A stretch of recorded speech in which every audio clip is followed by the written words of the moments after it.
Hi, it's Sarah of Get Weaving. This is video number 27.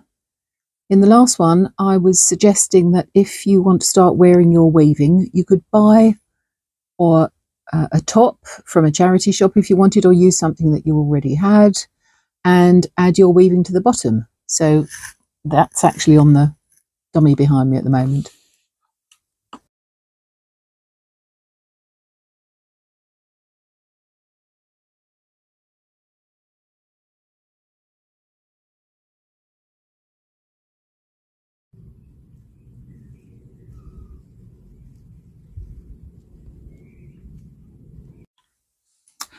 If you can weave a scarf, then you can start wearing your weavings, because all this is a piece of fabric,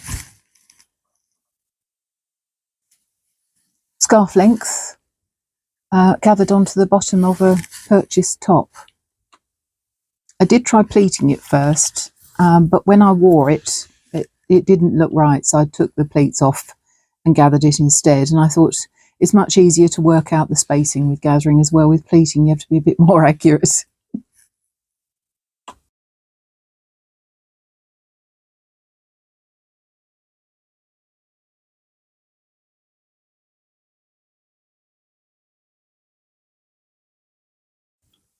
So what I did was measure round the top.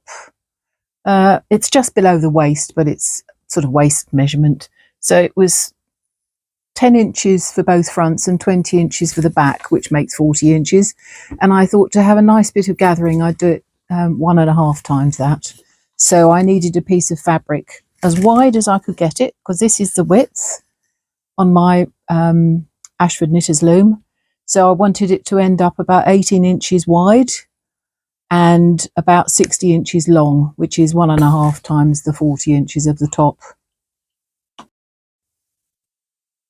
So I warped up my Knitter's loom, the whole width, which is between 19.5 and 20 inches, plus 10% for take up and 20 inches loom waist. So altogether it was about 86 inches long.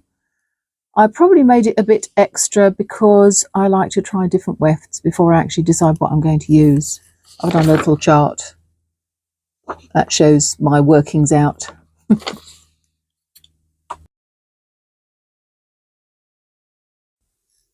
So these are the warp yarns and the weft yarns.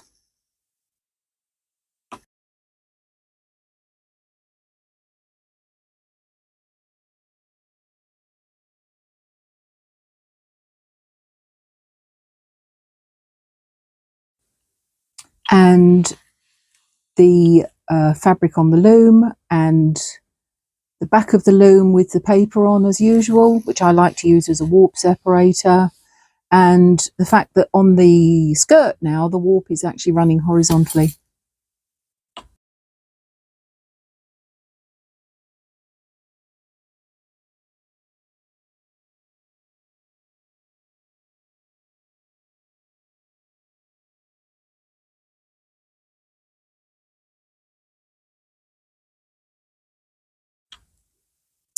As usual, I cut it off, stitch the ends to stop them from unravelling. Wash. I did this in the sink. I still wanted it to be a fairly soft piece of fabric, so I decided I'd wash it by hand. Hot wash, cool, rinse, short spin in the washing machine, and then dried on the washing line.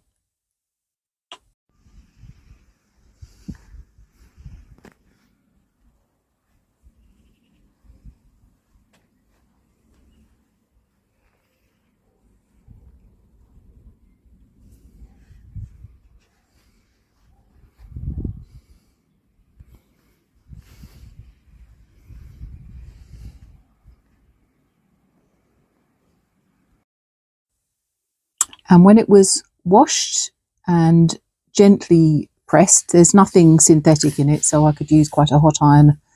It measured 17.5 inches by 64 inches, which is fine. The fronts are turned back, so that's both edges, if you like, have been turned back and stitched. So this would have been one end of the weaving, this the other end of the weaving. So all I've done is turn them back about an inch and stitch them in place. And I wanted to use both of the selvages. So the top here is one selvage, and what I've done is gathered the whole thing and then stitched it onto the bottom of the top. And there's no hem on it, so the bottom edge is also a selvage. So there's nothing wasted and nothing complicated. So it just meant with this being a little bit more careful about about my edges. What I did was divide the fabric up roughly into quarters. So a quarter for each half of the garment, if you like. So 2 quarters for the front, 2 quarters for the back, and then I just put a pin in to mark them. I ran a gathering stitch all the way along, and then when I pinned it on in place, half the way along the gathering is the centre back, and then met at the fronts for the top. And what I did first was run a gathering stitch, or a tacking stitch along the top,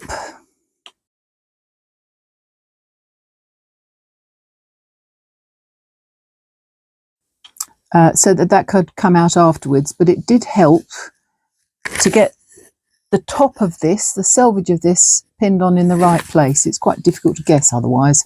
So there's a big running stitch on the top, showing where the selvage needed to meet.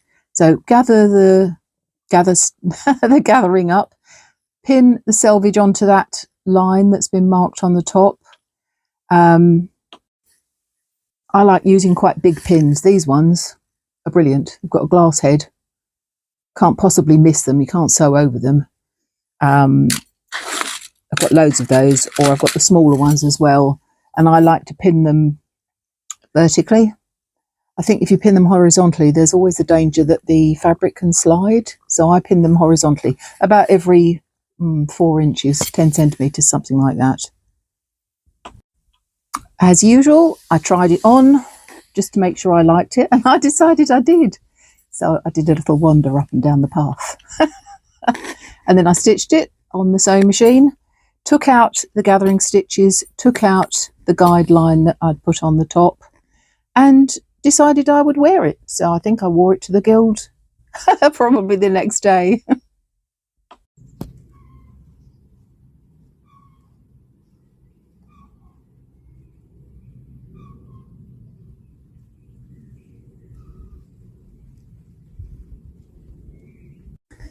So if you need to see any more information about this, if you go back to video number 26, that shows more about how the fabric came to be, if you like. So in other words, if you can weave a scarf length, you can start wearing your weaving, which I think is terribly exciting.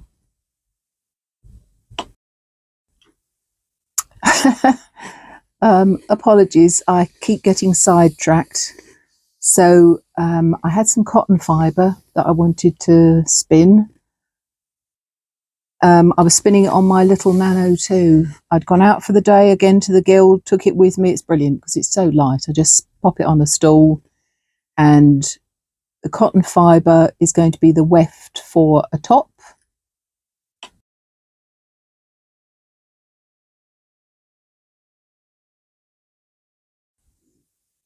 And I found these little tiny carders, the Louette hand carders. They've got fine teeth.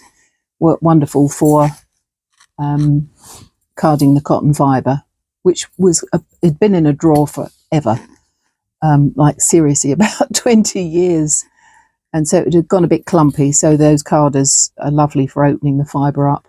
And the warp is, I have lots and lots of very, very, very fine cottons, 40 wraps to the inch. I'm not going to be using those anytime soon. I wanted to put them on my knitter's loom.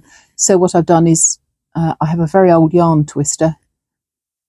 Puts a tiny bit of twist in them, but not enough to make them crinkle.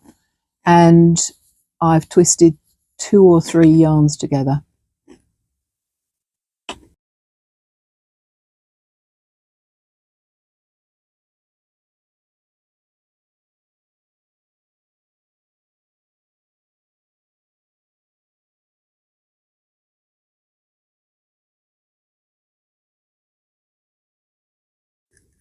The trouble is, I've really enjoyed spinning that cotton, and a friend of mine had some cotton, some natural coloured cotton that she didn't want anymore.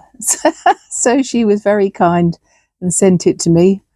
And I've started to spin that now on my my bigger electric wheel, the EEW6, and I really love that because I can stand and spin. I find I sit down far too long otherwise, so it's really good. So they're natural coloured cottons. One's green, one's brown.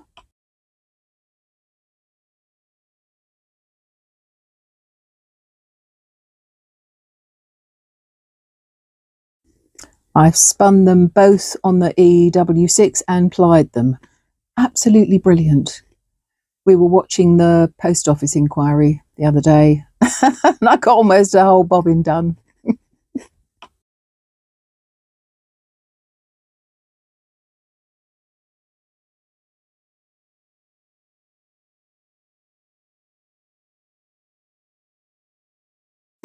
And this is going to be my next pattern. I'm afraid I made this a little while ago. I wanted to be able to use my fabric in both directions.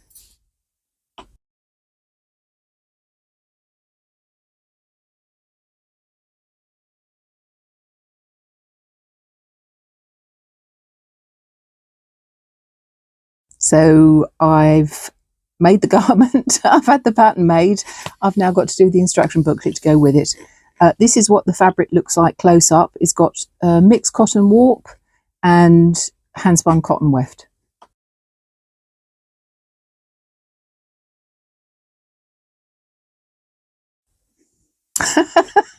Oh dear. Confession time. And I love using fleece. Now, a friend of ours has sheep, which are absolutely gorgeous, but I have had some of them for a very long time. And a wonderful girl at our guild has started washing and carding fleece for people. So I gave her 4 of mine. And I got this enormous bag of clean, beautifully carded fleece back, all in bats, all ready to spin.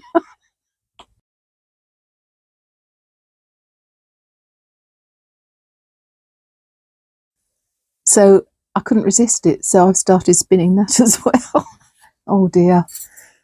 This is one of the hanks, absolutely gorgeous. This came from the Farm Animal Sanctuary, which is wonderful. It rescues sheep and cows and what have you. The fleece is absolutely gorgeous. It's a Jacob. I love Jacob. No idea what I'm going to do with it yet. I'm just enjoying it.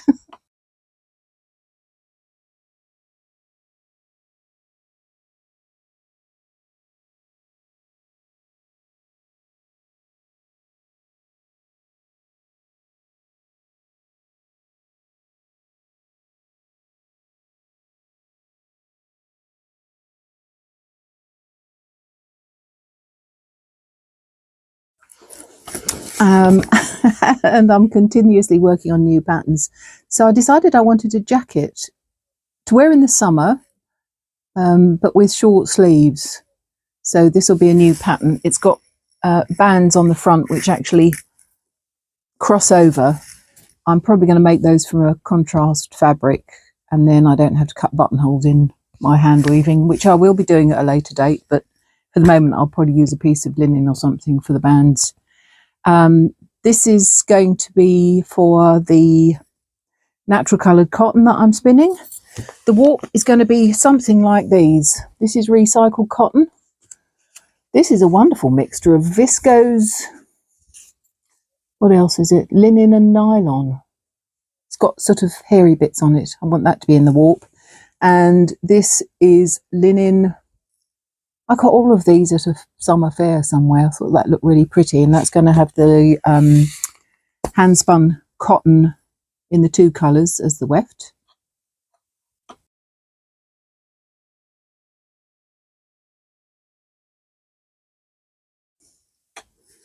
And I wove this piece of fabric for something else. Oops. It's lovely. It's got all sorts of bits and pieces in it. Eyelash yarn and all sorts of things. Hand spun weft.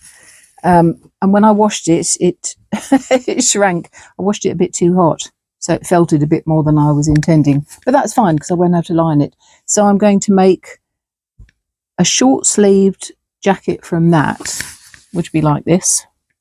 All these are the same width. So the width of the length of the sleeve is the same as the width of the body. It's got weird joins in it because I reuse all my mock-ups. I take them to bits and then I stitch the bits back together again. So the cotton one will have possibly long sleeves. I quite fancy the woolly one with short sleeves.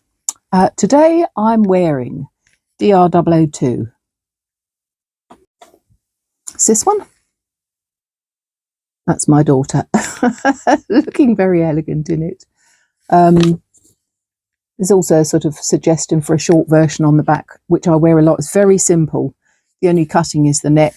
The side seams are completely straight. And it's a great way to use a piece of fabric. What I did was put some colour on both edges. So there's the centre seam. Might be able to see it better there.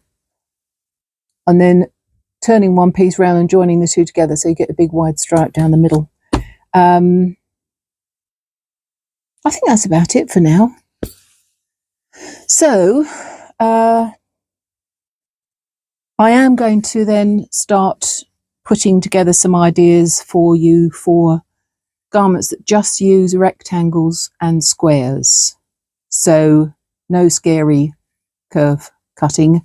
So again, if you can weave a scarf length, and you can then cut it into lengths, squares, rectangles, and that's going to be how they're assembled. It'll take me a little while to do the mock-ups for it. I've got garments from years ago, but I might make little tiny miniature versions because that'll be slightly quicker. So it'll be drawings and miniature versions and ideas as much as anything else. I'll put links at the end to the normal stuff. Have a good day. Bye now.